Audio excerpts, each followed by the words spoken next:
Liturginiai indai yra skirti tarnauti slėpiningam visų sakramentų centrui Eucharistijai.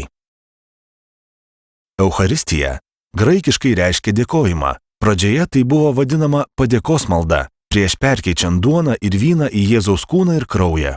Vėliau Eucharistija imta vadinti visą šventųjų mišių šventimą. Liturgijoje atnašaujami duona ir vynas tampa Kristaus kūnu ir krauju.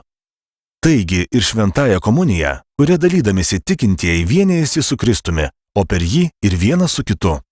Gaminant ir puošiant liturgijai skirtus indus, laikytasi rekomendacijų, užtikrinančių deramą pagarbą liturgijai. Prieš naudojimą indai būtinai būdavo vyskupo šventinami. Juos darydavo dažniausiai iš tauriųjų metalų, aukso arba sidabro. Svarbiausias katalikų bažnyčios liturginis indas yra mišių taurė, į kurią pilamas eucharistinis vynas. Mišių taurės vidus auksuojamas, nes jis susiliečia su eucharistiniu vynu.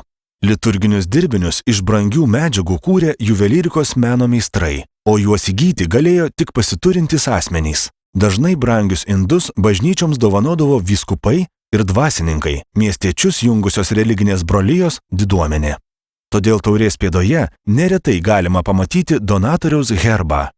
Prie liturginės taurės paprastai būna priderinta patena, nedidelė lėkštelė su įduba, skirta ostijai per mišias padėti ir tauriai pridengti. Viename jos krašte dažniausiai būna išgraviruotas kryželis, kartais kitoks simbolis. Už taurę gerokai didesnė komuninė. Tai indas, kuriame laikomi tikintiesiems komunijos metu dalijami komunikantai. Ji būtinai dengiama dangteliu su kryžiumi viršuje.